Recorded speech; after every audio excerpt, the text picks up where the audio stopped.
cannot have something that comes into existence from nothing, right? That's why we say the universe, sorry? That makes sense. Yeah, that's why we say as I was saying to you, 0 plus 0 will always be 0, right? That's why we say the existence of the universe around us right now, because it has a starting point, and there was energy, there was matter, there was things present. It requires something that was present before them to bring them into existence, right? Something that is present to bring the universe into existence. So when you say you believe in something, it's very close to what we believe in as well. Because the concept of Allah in Islam is unlike other religions.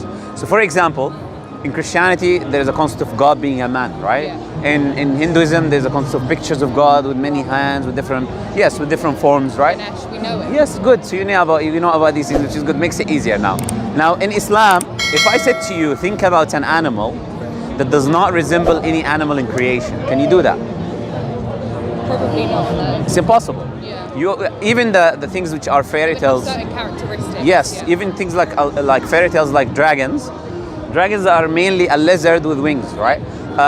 Mermaids is a fish and a woman, right? So it's just combination of different concepts already in reality, right? Now, we say Allah is like that. It's something which doesn't resemble anything in creation, which means no matter how hard you try to think about how Allah is, you can never reach that conclusion, right? So when you say you believe in something, that's what we believe in.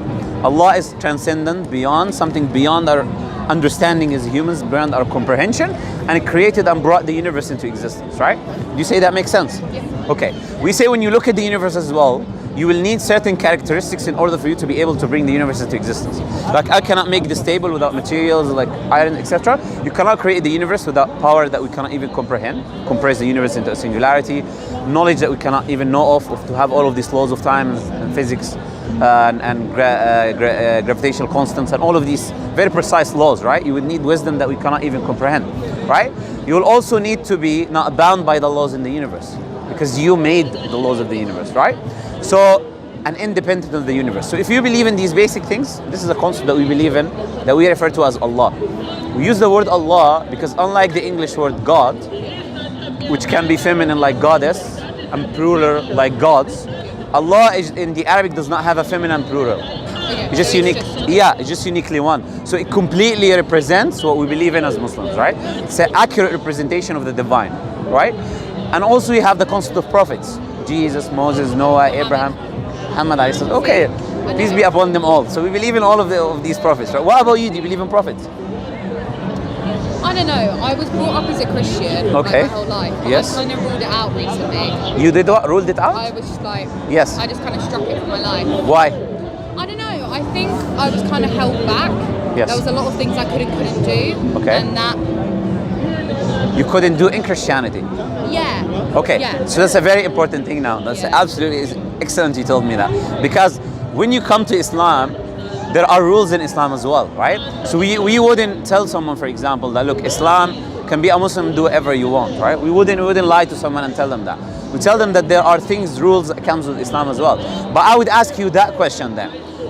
What criteria did you use to choose from the Bible what you like and what you don't like? What did you use? Yeah, that's difficult because there are a lot of things that people do anyway. Like Yes. Okay. materials, stuff that people do anyway. So I didn't really. So what did you disagree with, for example, in the Bible? Just all of it. As All of it, okay. Yeah, just Okay. I mean, obviously, Yes. some of it I like. The Don't idea, kill, don't rape, don't Yeah, steal. yeah. You should agree I with like that at the least, you know. idea- Yeah, Yes. like the law. Yes, the yes, law. yes. But I like the idea of having something to believe in, so that's why I stuck with it Sure, for so long. sure. But my question is a bit. I'm trying to ask you, where do you get your morals from?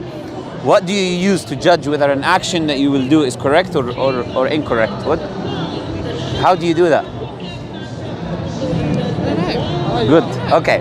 Usually, what happens with people subconsciously, they take their morality from their That's what I was environment. gonna say, moral and ethics. From their environment. It comes from your parents, from your society. Yeah. That's what you would believe yourself, right? If you're born in the past, you believe different things. Even in this country, if you're born in another country today, you believe different things that you believe right now, which makes it a subjective moral framework. Yeah. Which means I cannot then be reading a scripture that is potentially from God and then apply my subjective moral standard. Yeah, no. Do you get the point? Yeah, And so, for example, I disagree with X. Okay, then I ask the people usually when they say I disagree with X, what have you used to disagree with X? You know, If I made a phone, I have a phone in my pocket. Let's assume I made this phone, yeah? Would anyone else in existence know more about this phone than me? No, because it's yours. Yes, because I made it. Now, who created us? The creator. So who would know more about us when it comes to what is good for us and bad for us? Ourselves or the creator? Creator. That's why Muslims follow an objective moral code, right? We follow what the creator tells us because we know this is objectively right. This is the best outcome of what we can do in our lives, right? Therefore, you might read the Quran, you might find something that does not necessarily agree with your current morals right now that you have adopted from your society, right? So think about that deeply then. If you disagree with something, say, based on what am I disagreeing with X, right? Now, obviously, we're not Christians.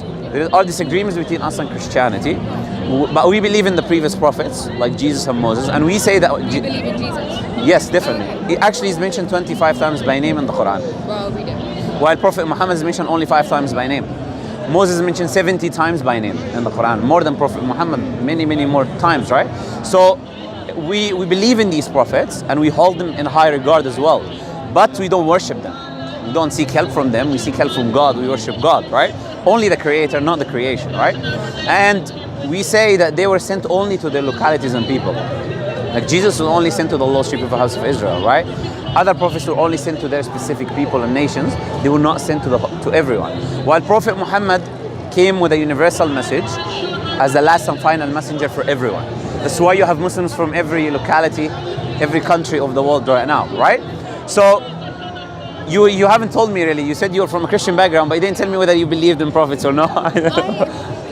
Okay, let me ask you. Let me give you a different way of thinking about it.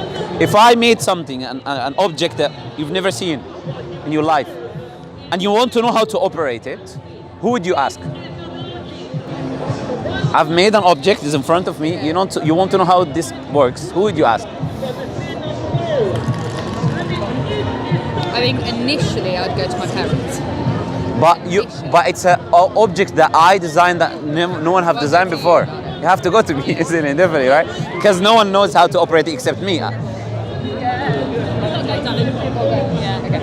Thank you so much. No, I'll let you go. I'll let you go if she needs to go. I don't want to keep you for long. You want to go with her? Yeah, no problem. Yeah. If you have any questions, we're here 7 days a week. Come back. Thank you so much. Read it, yeah? Yeah, I will. Nice talking to you guys. See